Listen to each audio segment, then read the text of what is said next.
want to start off by just welcoming you. Thank you for taking your time to come here. It shows that you care, you want to do a good job for our students, and we do appreciate you being here this morning. If you didn't sign in, there's a sign-in sheet on the back table. If you want to do that before you head out of here today, you'll get credit on your My Learning Connection for being here, for signing in. Introductions. You might not be able to tell us apart the way we're dressed. We have Brittany Links. She takes care of all of your work study students. Cheryl Combs, most of you probably know, she is our assistant director. My name is Crystal Detmers, and I take care of all the budget students that you hire. Oh, your blue note cards. So when you came in, there was a slide that said, what is your biggest challenge with hiring or supervising students?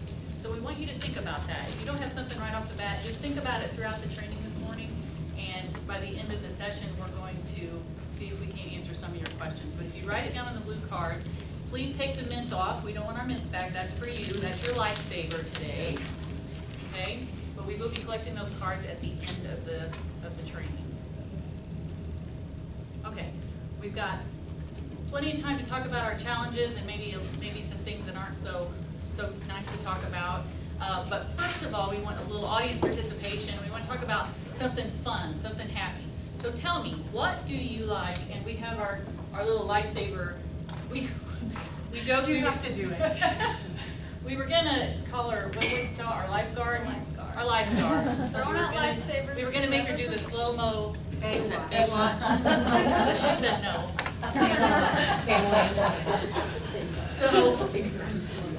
So for audience participation, lifesaver. Okay, so the question is, what do you like about supervising students? It's worth a lifesaver, come on. Watching their growth. Okay, their growth.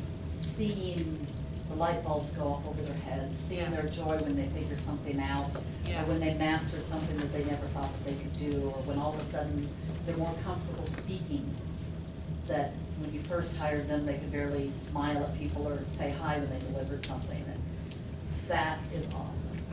That makes my day quite awesome. Cool. Yeah. Yes.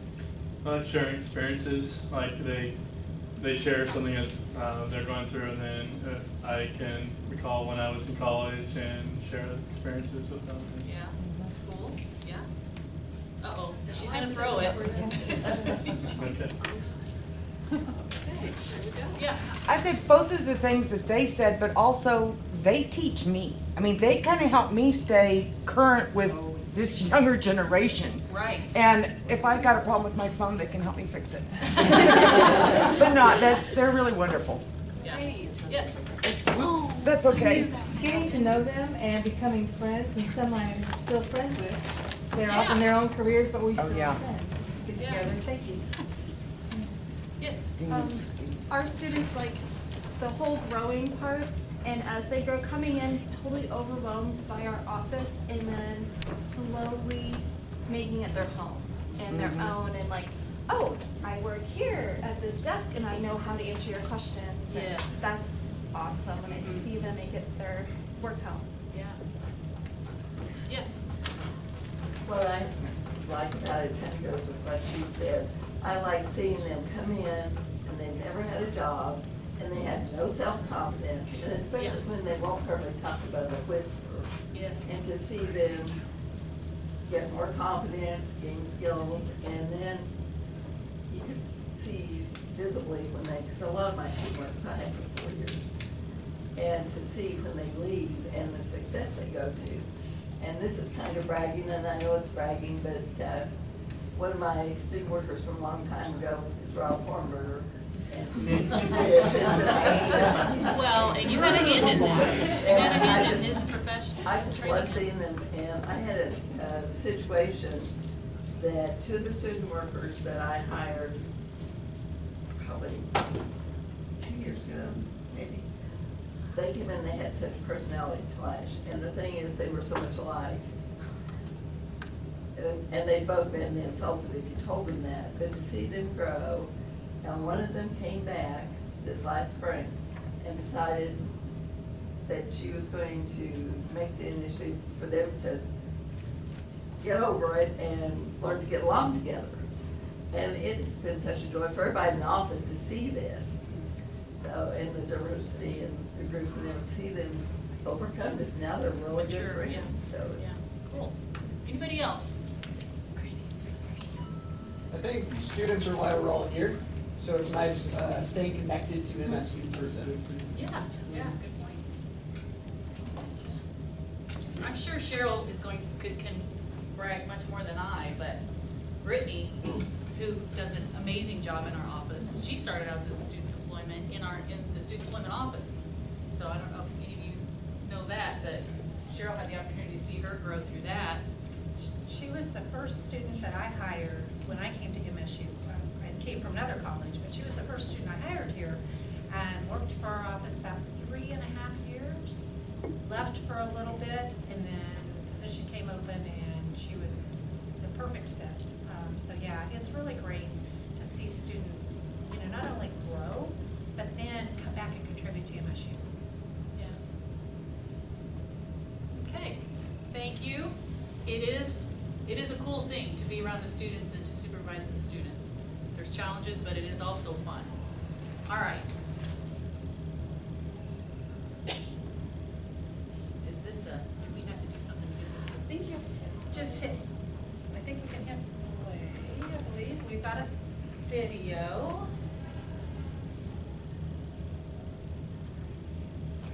A student could figure that out.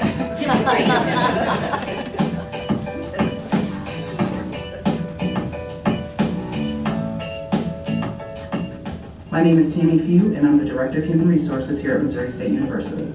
Well, I started out as a student worker back at Rock Valley Community College way back in, I know you're not going to believe this, the 1990s, okay? Back in 1997. Being a student worker back at Rock Valley Community College, when I originally started my journey, it was the Vice President's office is what I applied.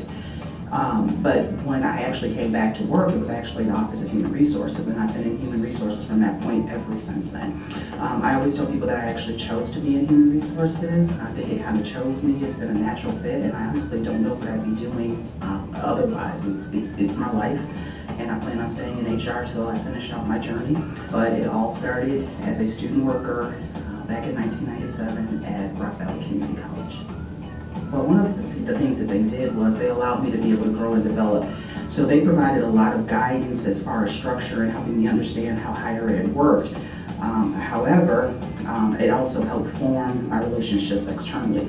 And I actually am still friends and still communicate with a lot of folks who are at Rock Valley Community College, because since I've grown up in higher ed and worked with a lot of those folks, they are still within my network and my circle. I'm not sure that they've ever stopped helping grow and develop me. They've always continued to be my mentors or provided some sort of guidance to me.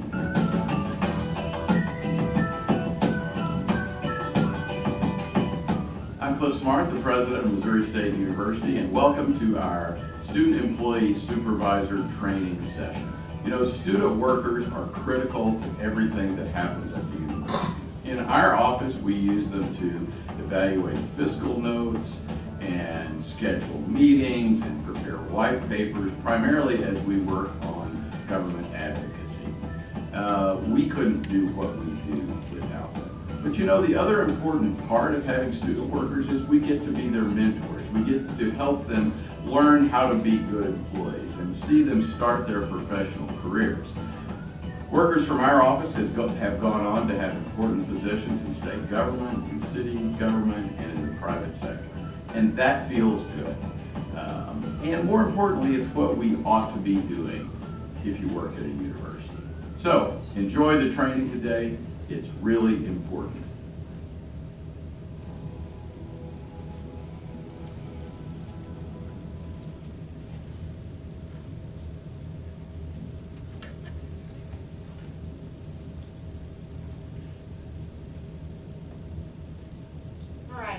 So we're going to talk about navigating some successes. We kind of have different chapters to our presentation today, but we want to look at the successes. So first up is our website, which is just missouri-state.edu/student-imp. But over on the left-hand side, under Department Information and Forms, is where you all are gonna find like 99% of the information that you need. So where to submit a budget or work-study clearance form, as well as terminations, as well as where to find your new hire paperwork, which we keep updated. It's actually linked to the payrolls because we know that they continually update theirs. So we're good there. We do sometimes get outdated paperwork, especially in the term like January, February, March kind of areas. So just make sure that if you do keep a stockpile, that you're throwing away the old ones and keeping up to date. You can always find them on our website. That's also where you'll find the work-study contracts. If you all hire work-study students, I will be sending out the upcoming one soon, just so you know. But if you ever lose that email that I send to you, it is on our website. And we also have populated a bunch of helpful information, so kind of the difference between work-study and budget might help you if you're new to hiring work-study students or just new to the university. And we have also recently added our departmental student employee manual, so that can just kind of be a guide to you. And actually Cheryl's going to go over that soon. Okay, so sometimes one of the biggest challenges of getting student employees is finding them. We have tried to, shaking heads, yeah. We have tried to transition, and pretty much for most positions are all posted on the website.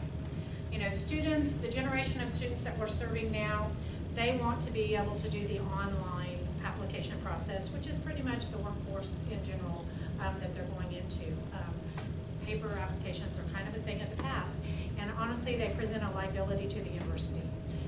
We want everything to be automated because discrimination statements for the university, disclaimers, all of those things get updated, and if there are multiple paper applications throughout campus, then that can create problems when things aren't updated as they need to be. So we do use the applicant tracking system, same portal that is used for full-time faculty and staff. So if you apply for a job, students are using the same thing. The student side is the same but different. So we do offer a monthly training on applicant tracking system as far as posting and filling positions. If that's not something you've attended, we do offer those, and you can sign up for those through My Learning Connection. Now, you're not required to hire someone through the applicant tracking system. The difference with the ATS system in the student side and for full-time faculty and staff is that, you know, for full-time faculty and staff, there are canned job descriptions. You know, every job description that is going to have a position number, and it's been vetted through the approval processes of things. I don't think there's not an approval process for student employees, because there is. We do review all of those job descriptions, but it would be extremely difficult to have canned job descriptions for student employees, because the positions on campus vary so much with the different skill sets needed for the different positions and such a wide variety. Last year we had over 3,100 students working on campus, and those change frequently, those positions. So just know that you can hire someone if you know a particular student in your area, you've gotten a referral. It's okay to go ahead and conduct an interview. We encourage you to use ATS because that's where we're directing students to go. So when a student comes in and they're looking for jobs, we're telling them to go to that portal. So you're probably going to get the best or most qualified students by using that process. I do also suggest that you post now. Students are looking. We are doing a SOAR session. We're doing, well, basically a breakout session. So we're doing 4 a week. We're reaching about 400 students and family members per week. We are telling them that there are positions out there now. So students are looking. I would suggest that if you have a position that's going to be opening in the fall, go ahead and get it out there. Even if you don't want to close it until mid-August or whatever, that's fine, but you can go ahead and start generating some of that interest, because you don't know when students are going to go out there and start looking. So we've got some postings out there, but I know we have more students out there looking than what we have postings right now. So if you see, yes? Can you hire work study now? Yes. Fall? Yes, you can. So work study, and Brittany is going to touch on that in a little bit, plus she's going to do an extra 15-minute session just on work study. But basically, you know, there are students that have work study awards now, but there are going to be many, many more after August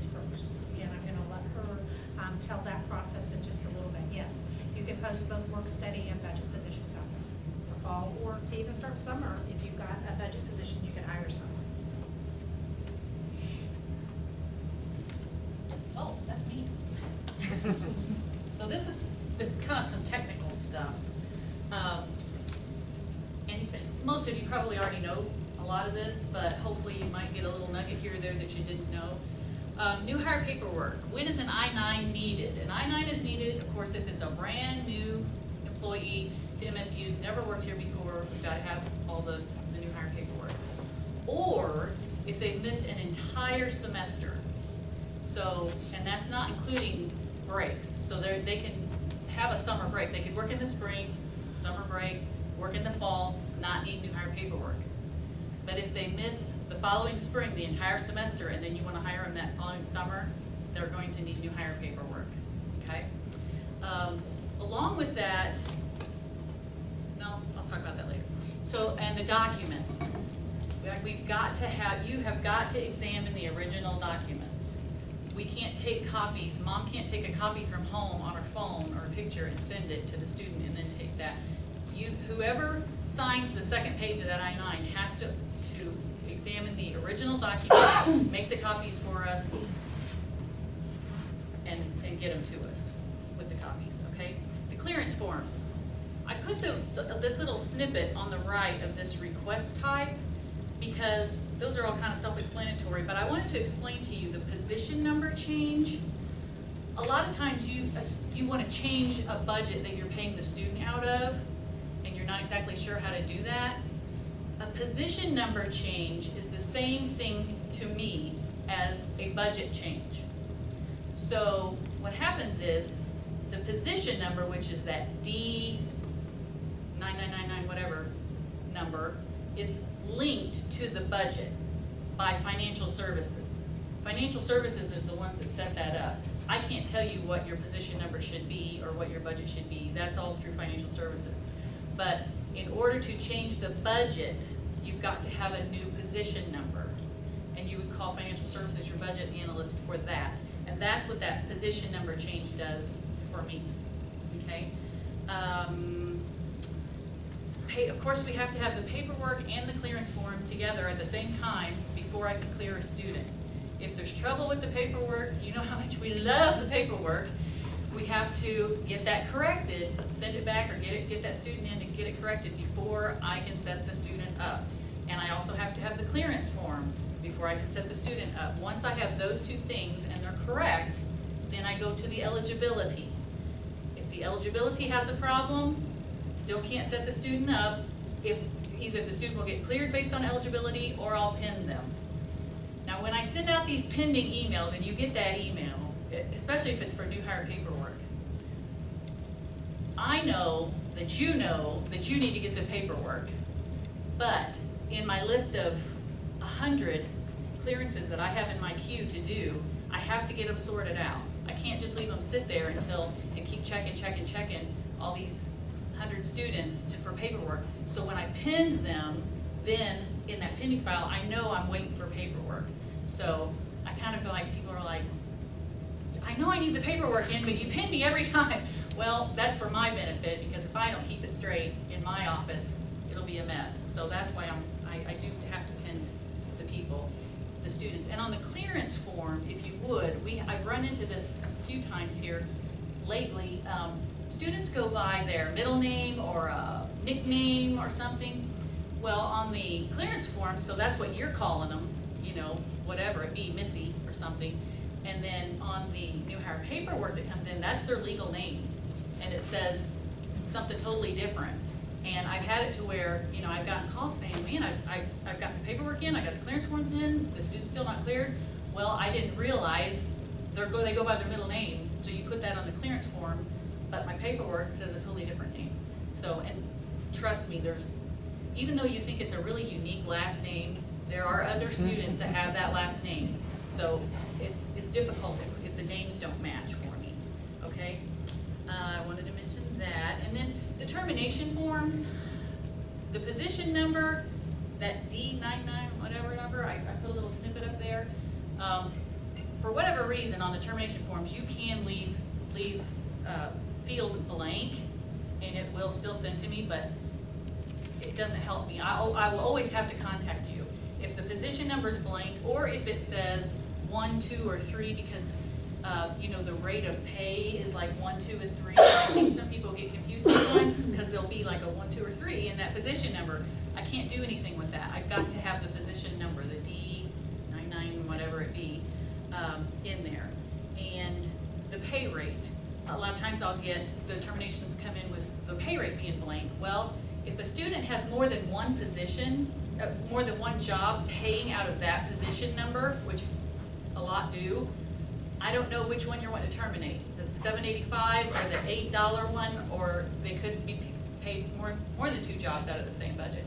So if you would please put the pay rate on that termination form, that will cue me into which one I need to terminate, and I don't have to email everybody. Okay? And I think that's all I wanted to say about the technical part of that. And are you next? Okay. So more with the terminations, there are 2 different types, if you will, of terminations. One is voluntary, where of course we need a termination form because otherwise we have no idea that that student decided to up and leave and quit college and go home. We have no idea unless we get a termination form from you. The other side of it is an automatic termination, where you do not need to submit a form. It is failure to meet eligibility requirements, which is what Crystal kind of touched on. If their GPA is too low, if they're not enrolled in enough credit hours. Of course, we have exceptions to that, but they need to submit those exception forms for us to be able to clear them and them to continue to work. Otherwise, we will terminate them, but you'll be notified. And then on the other side of that, work study. If their funding is exhausted in February, I'm going to terminate them as soon as I find out. And you then have the option of either hiring them on your budget, or they're just done for the semester if you don't have any money in your budget.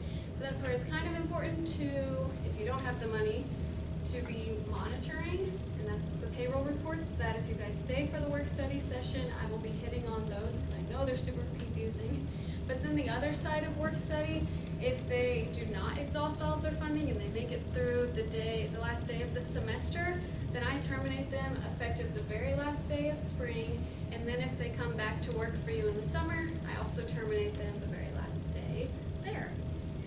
The reason why we're stressing termination forms so much right now is because we get a lot of employment verifications that I'm so lucky to do.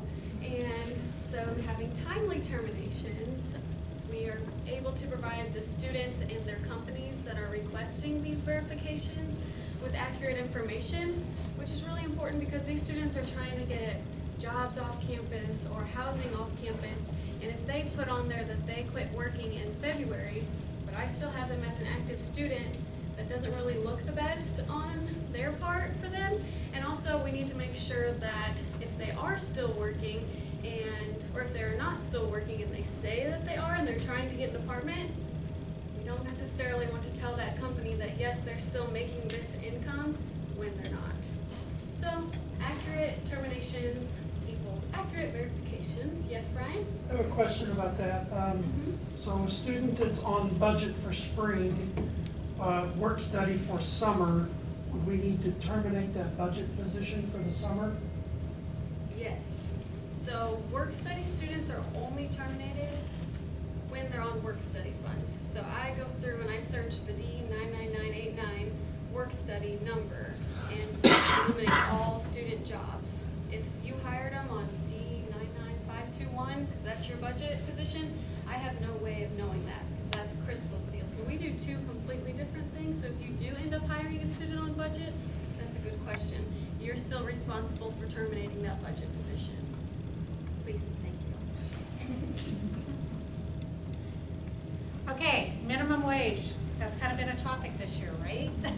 So for those of you that may not be aware, the state minimum wage, voters of the state of Missouri passed,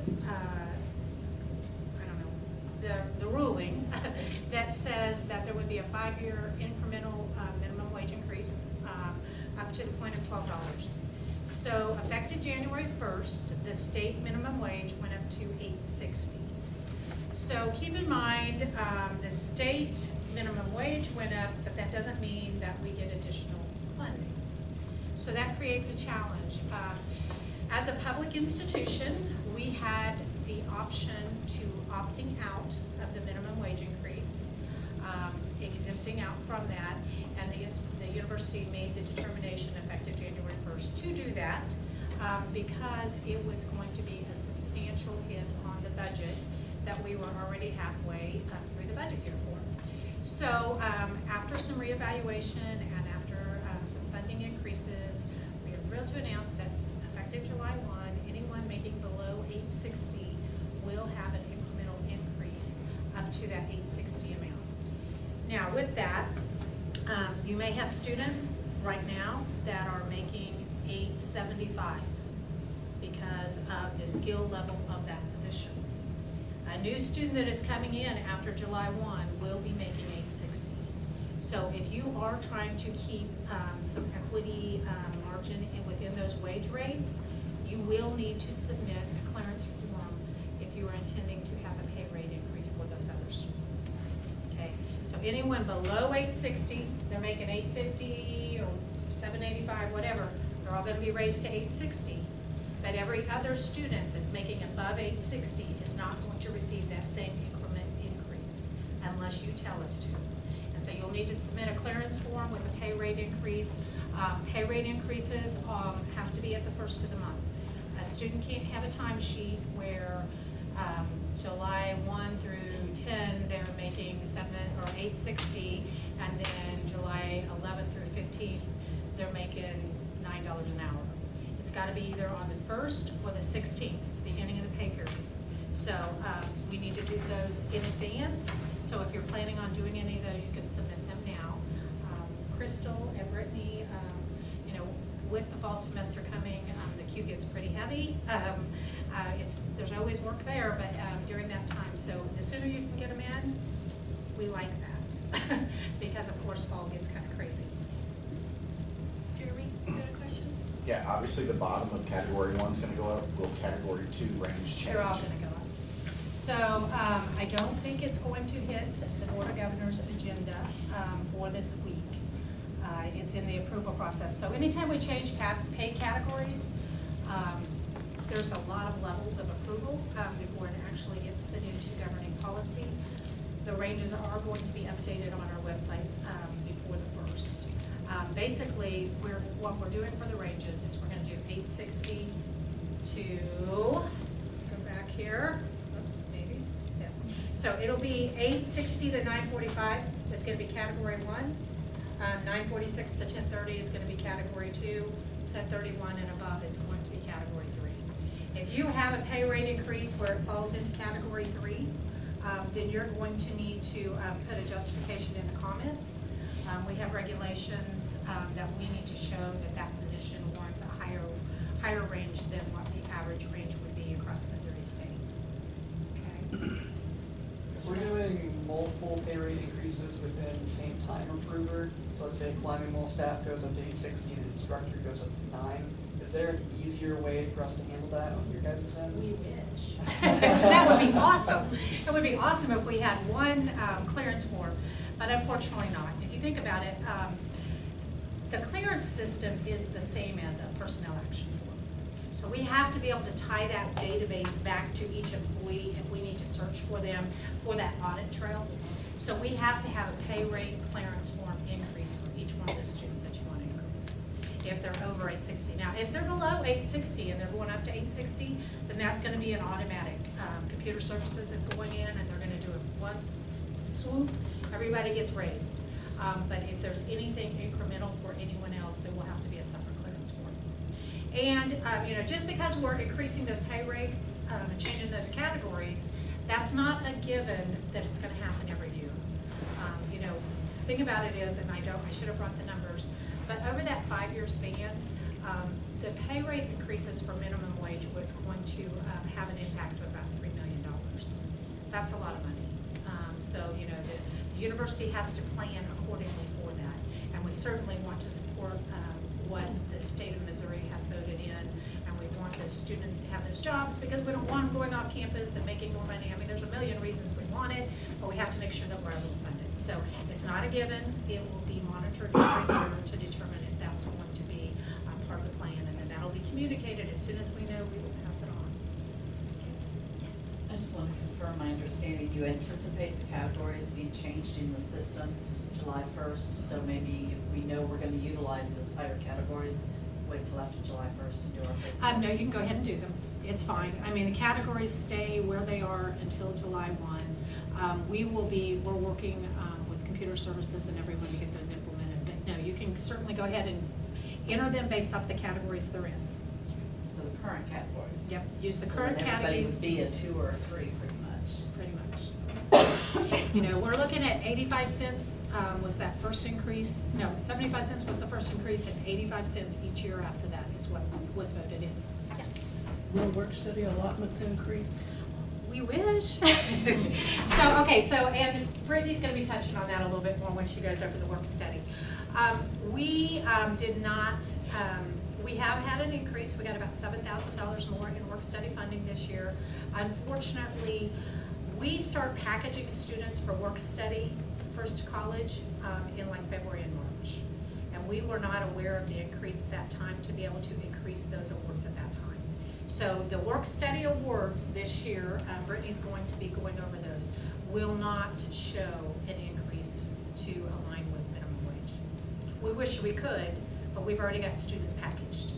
So it's not like we can't go in once that process has started.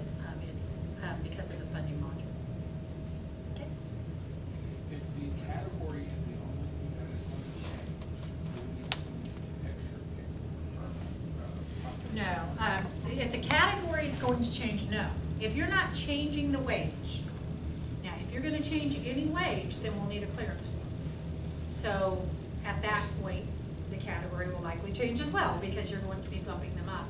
But we just need a form for anyone that you want to increase that'll be over that 860. Can you tell me those categories again? It was 860 to 945. 860 to 945, then it'll be 946 to 1030, and 1031 and above. Category 3 is the one that always requires the justification and comments. Okay? Okay, expectations. All right, so I just want to take this time to kind of go through some of the takeaways, the challenges. Sometimes it is stormy waters, unfortunately. There is a common misconception that because students are students, that their student status comes first while they're at work. That is not true. When they're hired as a student employee, they are a student, and we definitely need to be mindful of that. But the expectations for them while they're on the job is to be an employee. We're hiring them as an employee. So that is something that I want to make sure that people are aware of, that we understand that a student coming in and saying, you've got a project that needs to be done, I can't work today because I need to sit here and study for a test. That is not training that student on how to be an employee. As an employee, the employment side is what they are being hired for, and that's what they need to do. Okay, that doesn't mean that you can't be flexible with your schedule or whatever, but the expectations for those job duties while they're at work is that they are an employee. Okay. Sometimes we do have students that maybe aren't working out the way we had hoped. That's never what we want to happen. But when that happens, there is sometimes we have to address some discipline and misconduct. You know, continually late, no call, no show, insubordination, things like that are things that we have to always address. We need to communicate, okay? We need to communicate those expectations. Who hates it when you are told that you've been doing something wrong for a long, long time, and you've been doing what you thought you needed to do, and no one communicated to you what that expectation was? I mean, I'm sure many of you have maybe been through that at some point in your life. And the thing about it is, we're not doing those students any justice if we don't communicate if there's an issue, okay? So communication is a key. Documentation. I don't know about the rest of you all, but I sleep at night. So I can't remember 6 months ago if I had a conversation with a student. I mean, I will kind of remember, but I won't remember exactly when I had it or exactly what was said. Documentation is a great thing. I have a file on my computer. I actually have a network drive where you can do it in 365. I have a personnel library where I will have each student, and if I talk to them about a situation, I'll just put it in a Word document or something real quick. On this date, talk to this student, file it away. If it comes up again, I can go, you know what, in August of last year, we discussed this. It's still an issue, you know, and I can have that communication because I have that background. It is okay to keep your notes in a file in a secure location that you've had as a reference. In addition to that, at some point, if a student continually, and we want to hope that no students would do this, but we want to say that if a student continually has issues and they're repetitive and you've communicated with them and it's not getting better, at some point it gets to the point where you have to have a written warning with them, where you sit with that student and say, okay, we've talked about this. You know, this is what's needed, this is the expectation, and this is the process that we need to get to for improvement. And they sign it. They may not always love to sign it, but it's really not whether they completely agree with it, it's that they're acknowledging that you've had that discussion with them. If there's continual issues with misconduct or performance, HR has to be involved. Paula Wilhelm is the point person for disciplinary issues, but I will guarantee you, if you contact her and you say, I've got this student that's no call, no show, insubordination, all those things, she's going to say, what documentation do you have? What communication have you had? And if you haven't started that process and you don't have any backup, it's going to delay getting anything fixed. So just having that documentation is a great idea to start and have, because if you get to that point, she's going to need it. We cannot terminate. No department, no employee can terminate without going through HR. The policy, the governing policy is that all terminations have to be approved by the HR director. So just know that that's the process if you have that. I've talked to a lot of departments recently. It's okay to hire a student for a specific timeline and then decide whether you want to have them come back. We've had students, work study has automatic terminations at the end of the academic year, and so you're not guaranteeing them a job for the next year. Hopefully they're great students and you want to hire them back because they've been great student employees in your office or your department, but you're not guaranteeing that that would be the case.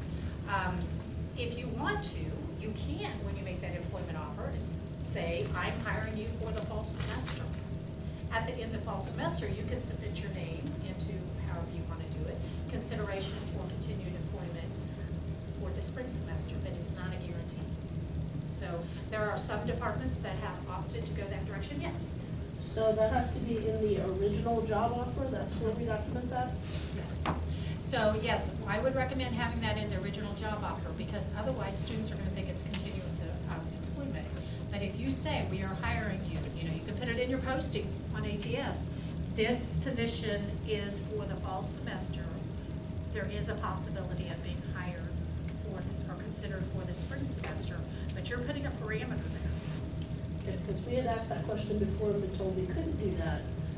So that's very important information, so I want to make sure that we're doing this right. Yes. So Paula the and students I, that we have now, that have maybe been in the understanding that they are continuous employed employment. by us for the rest of the time, despite the fact that the entire institution is at will. Sorry, a little sarcastic. No, you're good. Could we, in the communication that we provide for training, then say, realize that all job appointments are for this academic year or for whatever, and sort of start afresh in that way? Of course. Now, I would suggest that if you're going to do that, once you decide and you put that clearance form in to hire that student, go ahead and submit a termination form. Because that student on their timesheet, when they go into Banner and they're submitting their time, they're gonna continually see that timesheet there until the point that you have terminated that job. But if you're doing a time for a specific timeline, you can hire them for a specific semester, for a particular season, per se.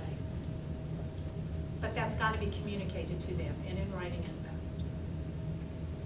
Okay? All right, hopefully this stormy water thing won't come up at all this year, and everybody will just have perfect situations. Okay, so one of the things, the initiatives that we've tried to take on this past year is that we are encouraging departments to develop a handbook. What we find is students go into a position and they're hired for a job, but you know, we all get busy, things go on, and you've got different students you're developing and you're training and things. Having something in writing is a great idea, okay? So we're suggesting that departments consider making a departmental handbook that would actually tell the expectations for that position. You know, possible subtitles will be expectations, some training on paper. I've got students in our office that, you know, we get so busy and everything, and rather than come to us and ask us to repeat something again, they can pull that book out for a reference if they don't remember. I mean, it's fine that they come to us, but it's really nice that they go to a book as well. Something we do in our office for training is we try to overtrain. We have 4 student workers that work our front desk. We don't have an administrative assistant. So when they come in, they are trained by each one of those student workers when they're new. They hear the same information 3 other times, but maybe one of those trainers left something out. Or maybe they've explained it in a way that is more receptive to their learning style. So we recommend overtraining, but the book is a great backup for that. You know, protocol for the office. What's your processes? Safety procedures. That was something that we addressed this last year, and it was really kind of neat. We got the Safety and Transportation Office came over and pretty much developed a safety strategy for our office. What we thought we would do really wasn't necessarily what they recommended, but we were able to document, you know, some pretty bizarre, like if we had an earthquake, where would we go? There were some bizarre things that we hadn't thought about, but just, you know, what do we do in different situations? And so we have that documentation in our book, and the students are required to read our book, and at the end of, you know, once they get hired, they read through it and they sign an acknowledgement paper that they have read that. So we have a plan in place, and processes in place. We've added it to our website. It is not a one-size-fits-all. There's training things in this book that are relevant to our office that are not going to benefit yours. Your people probably do not need to audit I-9s. They maybe do, but there are a lot of things in there that you're not going to need. But if you'd like, under the helpful information, under department information and forms, there's a link to our book, and you are more than welcome to look at that as a template if that would be something that would be helpful. Cheryl? Yes? We did something like this the last spring for one of the 2 groups of student employees, and the change is just, I mean, just blew me away how much better that is. So thank you for kind of guiding me in that way. So. Yeah, I agree. To piggyback off that, our IT has been pushing us to SharePoint, and we've made it available on SharePoint for our students. And they can go in there anytime and look at anything they need to, whether it's a form or a procedure, and it works great. You know, we're here to develop students. We're here to help them learn the employment side of the house. If we are not sharing the expectations, I mean, this book has contact information in there for me. You know, my thing is, I used to get texts and calls at 2:30 or 3 in the morning saying, I've been up sick and I'm not going to be in the morning. I don't want to call at that time. I don't know about the rest of you all, but I don't want to call at that time. So I have in there, you know, you can contact me anytime. Phone, text, email. If it's in the middle of the night, better send it via email, because I don't want to be contacted from 9 p.m. until 6 a.m. unless it's an emergency. And I do want to know if it's an emergency, but I've got that in the book. My contact information is there. So I have given them everything that they need to know as far as protocols and processes for how we operate, dress code, all those types of things, expectations. Okay, hours worked. I'm don't want to put anybody on the spot, but I'm hoping that if I were to ask, if any of you use time logs in your office, I would hope that everyone would say yes, but I'm not going to put anybody on the spot. There's reasons why we want to make sure that we have time logs. They can be automated time logs, but we need to use time logs. Accurate reporting, we want to make students are getting paid correctly. We want to make sure that they're getting what they should be getting. It also makes it so much easier for the time approver. I not only have the students in my office, we've got 5 in our office, but I approve 45 timesheets for students that work at nonprofits through our community service program at Missouri State, through the LCS program. And if I don't have a log, then I will inevitably get to a time approval situation and the online timesheet's saying something, but I'm not sure if they really worked because I thought they were gone on a trip then. If you've got a log, you've got a backup. It makes that approval process so much easier because if it's logged, that's when they worked. And I can make any corrections I need to that online timesheet that's been submitted. Provides an audit trail. So suppose you're using work study funds and you get audited and said, how can you prove that this student really worked this time? If you've got a time log, you've got that audit trail. So that's really, that's important for the university and it really limits the liability. We've had some situations, unfortunately, occasionally, where a student will say, last semester I worked 20 hours a week and I didn't know I was supposed to submit it and I've never been paid. We had that happen. It's our word against theirs. If there's not a time log, how do we prove they didn't work? We know that there were times that student may not have been there, but there was not a time log to disqualify that claim. So it rarely happens, but that time log really does eliminate that falsification of records. 1,000-hour report, I think probably everyone's pretty familiar with that. Student can work a maximum of 1,000 hours in any 24 pay periods, 12 months. At each month, if they hit 90% of that, 900 hours, they're going to get an automated email that says, hey, you've got 960 hours, just be mindful of that. We don't care, that's just a courtesy email. They can hit 999, technically they can hit 1,000.0 every pay period. Don't recommend that. But if they go over that 1,000, we're going to terminate. It's because of benefits. That is a policy for the university that we're going to enforce. We do recommend that you watch also on the My Missouri State menu, the time approver and the student has access to that report at any time. It shows every pay period over the last year. And they have multiple jobs that can complicate the issue because sometimes they don't realize that student has other hours in other positions. So make sure if you're a time approver that you kind of watch that report. Okay, practical takeaways. All right, so when we do the SOAR sessions, each session we talk about some of the reasons why a student would want to get a job. And those are in blue, and there's a lot of others, but those are some of the things that we tell them. But the bottom line, my feeling is we are cultivating tomorrow's leaders by providing opportunities for education outside of the classroom. There are a million reasons to have a job on campus, but the bottom line is we are here for education, and we are trying to train students to be successful post-graduation when they go into the career positions. So all of the things that we're doing are very important.